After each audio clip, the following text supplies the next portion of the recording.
இரு திராவிட கட்சிகள், தமிழ்நாட்டில் இரு திராவிட கட்சிகள், அதில் ஒரு கட்சி சுக்கு நூறாக பிளவுபட்டு அது தன் மொத்த பலத்தையும் இழக்கும்.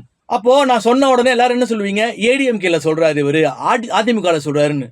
இல்ல, அதிமுக மட்டும் தான் பொருந்துமா? இப்போ செங்கோட்டையன் போயிட்டாரு, இப்போ ஓபிஎஸ் போயிட்டாரு, அங்கதான் பிளவுபட்டிருக்கு, அங்கதான் சுக்குநூறா ஆக்கப்பட்டிருக்கு, அதனாலதான் சொல்றாருன்னு நீங்க நினைக்கலாம்.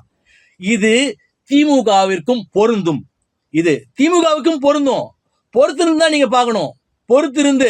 ஏன்னா ஒரு சனத்துல என்ன வேணா மாறலாம். அரசியலில் எப்படி வேணாலும் எப்போது வேணாலும் கடைசியில எப்படி வேணா சேஞ்ச் ஆகலாம். 2026 பாஜக தமிழகத்தில் பலமாக காலூன்றிவிடும்.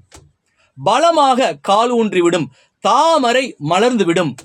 பாஜகலாம் ஒரு மதவாத கட்சி, ஒரு இதெல்லாம் எங்க தேரும், இதெல்லாம் தேருமா அப்படின்னு கிண்டல் செய்து கொண்டிருந்தவர்களுக்கு ஒரு மிகப்பெரிய அதிசய நிகழ்வாக பாஜக எப்படி பீகாரில் அசுர வெற்றி பெற்றதோ, பலம் வாய்ந்த கட்சியாக அங்கு விளங்கி கொண்டிருக்கிறதோ, அதை போல தமிழ்நாட்டில் ஸ்ட்ராங்கான பேஸ்மெண்ட்டை போட்டுருவாங்க. தாமரை மலர்ந்து விடும்.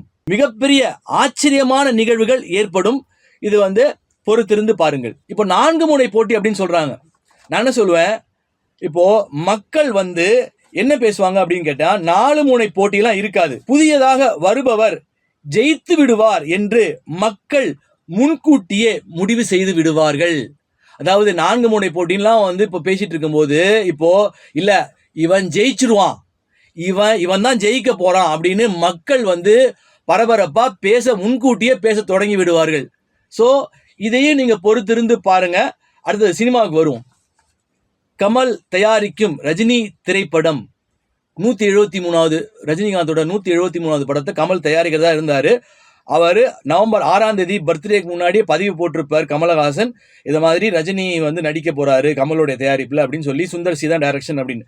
நான் அன்றைக்கே ஒரு பதிவு போட்டிருப்பேன். நீங்க என்னுடைய ஃபேஸ்புக்கில் போய் பதிவு பார்க்கலாம். நீங்க அதில் நான் என்ன சொல்லியிருப்பேன் அப்படின்னா, இந்த படம் நடைபெறாது, இந்த படம் நடக்காது அப்படின்னு இருப்பேன். இப்போ நான் சொல்றேன் என்னன்னா, ரஜினி திரைப்படம் கைவிடப்படும் அல்லது ரஜினி கமல் தயாரிப்பில் நடிப்பதை தவிர்ப்பார். என்ன காரணங்களுக்காக? அரசியல் காரணங்களுக்காகலாம் நம்ம போக போக தான் பார்க்கணும். அவங்க கூடிய விரைவில் நம்ம அவங்க அடுத்த டைரக்டர் அனௌன்ஸ் பண்ண போறதா சொல்றாங்கல்ல. இயற்கை பெரியதா இல்லை மனிதன் பெரியவனா அப்படின்றத, ஞானம் பெரியதா அப்படிங்கிறத எல்லாரும் பாருங்க.